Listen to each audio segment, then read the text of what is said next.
Chère étudiante, cher étudiant, nous allons consacrer cette vidéo aux lignes de champ magnétiques. Donc, le concept de ligne de champ, appelé aussi ligne de force, est très utile pour se faire une représentation spatiale d'un champ de vecteurs. C'est-à-dire, ce concept de ligne de champ, ça peut nous aider à représenter un champ de vecteurs, en particulier le champ magnétique, à le représenter dans l'espace. Donc, ce sont des lignes de champ qui sont tracées par la matière sensible au champ magnétique, telle que la limaille de fer au voisinage d'un aimant. Donc, dans le premier chapitre, j'ai essayé de présenter d'une manière résumée, c'est que lorsque je prends un aimant avec ses deux pôles et je place une feuille cartonnée, et sur la feuille, je vais essayer de mettre une poudre qui est sous forme des petites particules de fer. Le résultat, c'est que ces particules de fer, ils vont s'orienter selon ce qu'on appelle des lignes de champ. Donc, pour se rapprocher et pour essayer de voir un petit peu ces lignes de champ, on va faire une certaine expérimentation qui nécessite l'utilisation d'une boussole. Donc voilà une boussole, c'est une aiguille aimantée, mobile, qui pivote autour d'un axe vertical et qui permet de déterminer l'existence d'un champ magnétique et surtout préciser son sens et sa direction. Donc, on va dire que la boussole va nous aider à faire la détermination du champ magnétique. Également, on aura besoin d'un aimant. Dans ce cas, l'aimant sera considéré comme une source du champ magnétique.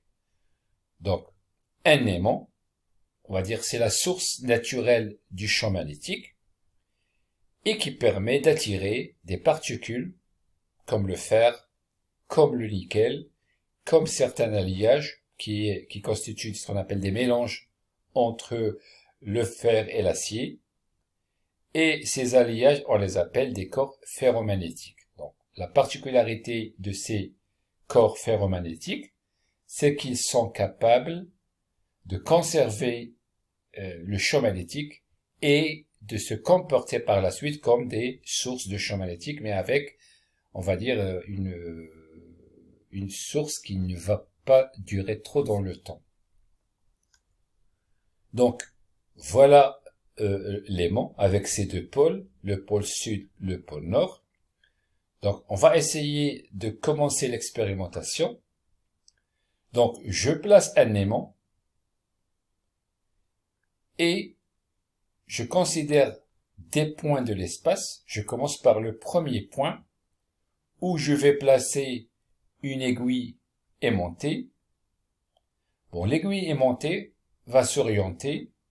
Le pôle nord, il sera attiré par le pôle sud, les forces d'attraction, et le pôle sud sera attiré par le pôle nord. Et donc, on peut tracer le champ magnétique produit par l'aimant au point M et qui sera dirigé du pôle sud vers le pôle nord. On poursuit, on va prendre d'autres points, le point P, et je vais mettre également une boussole. On va voir que la boussole, le pôle sud, il est attiré par le nord, et le nord, il est attiré par le sud. Et là, je peux toujours représenter le champ B, toujours dirigé du sud vers le nord. Je passe à d'autres points. Un point O, je fais la même chose. Au point Q, la même chose. Au point R. Et par conséquence, si je poursuis, on va dire la même chose, on va trouver que on a des lignes de champ qui représentent la répartition du champ B dans l'espace. D'accord? Donc bien évidemment, ce sont des courbes qui sont fermées sur l'aimant. Donc, on va donner une définition qu'on va utiliser par la suite, c'est que une ligne de champ d'un champ de vecteur quelconque, par exemple, je prends ici le champ magnétique B, c'est tout simplement une courbe C dans l'espace, telle que, en chacun de ces points, le vecteur champ magnétique, il est tangent à cette courbe. D'accord? Donc, on va dire la ligne de champ, elle est caractérisée par le fait que le champ magnétique B est la courbe C, c'est-à-dire on va prendre des éléments de cette courbe-là, parce qu'on a un champ partout, au niveau de cette courbe-là, au niveau de cette ligne de champ. Donc, en chaque position, en chaque point, le vecteur champ B, il est tangent à cette courbe. Donc, les lignes de champ sont orientées dans le sens de B.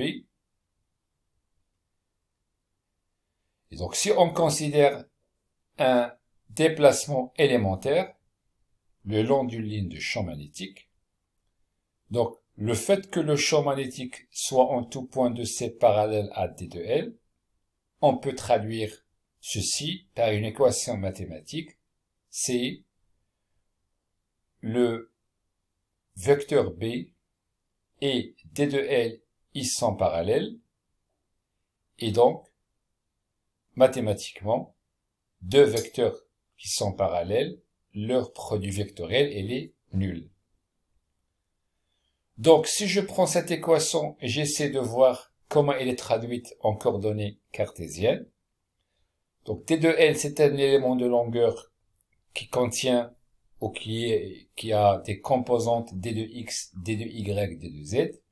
De même pour le champ B. Donc si je calcule le produit vectoriel de ces deux vecteurs, et je mets égal à 0, donc voilà un produit vectoriel de deux vecteurs égal à 0, c'est-à-dire que j'obtiens ce système de trois équations, et on essaie de former à partir de ces trois équations, on va voir que si on joue avec ces équations-là, on va trouver une seule équation qui s'appelle équation des lignes de champ et qui est donnée par l'expression suivante. dx sur bx égale à d de y sur by égale à d de z sur b de z. Encore dans les sphériques, la même chose. Il suffit de connaître l'élément de longueur en coordonnées sphériques. Le champ B en coordonnées sphériques, il contient les trois composantes, BR, Bθ et Bφ. Et je prends toujours cette équation, et je remplace B par son expression, D de L par son expression. Donc là, il y a un θ qui manque ici. Et donc si je fais le produit vectoriel, de la même manière, on va se retrouver avec une équation des lignes de champ, mais cette fois-ci en coordonnées sphériques. Et je peux faire la même chose pour les coordonnées cylindriques. Bon, si je prends un aimant en U, c'est un aimant qui est considéré comme une source de champ magnétique avec ses deux pôles. Donc la même chose, je peux déterminer comment il est le champ magnétique dans la région entre l'aimant N, ou bien entre le pôle nord et le pôle sud. Donc si je prends également une aiguille aimantée, et pour un champ B qui est uniforme, les lignes de champ ils seront parallèles, toujours dirigées du pôle sud vers le pôle nord. Donc, En dehors de l'aimant, les lignes de champ, ils seront bombées, ils présentent les allures suivantes.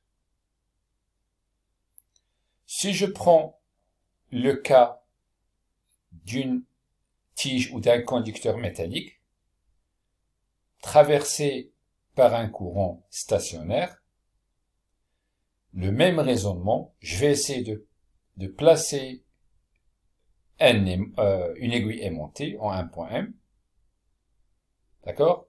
Et je trace le champ B1, toujours dirigé du pôle sud vers le pôle nord. Je continue à prendre d'autres points. Je mesure un champ B2, ainsi de suite, ainsi de suite. Donc, ce que j'obtiens, c'est une ligne de champ dans le cas d'un conducteur ou dans le cas d'une ligne métallique. La ligne de champ, elle est circulaire. Donc, la même chose si je prends des points qui ne sont pas forcément à une même distance de la tige, j'aurai également une autre ligne de champ. D'accord? Donc, on a plusieurs lignes de champ.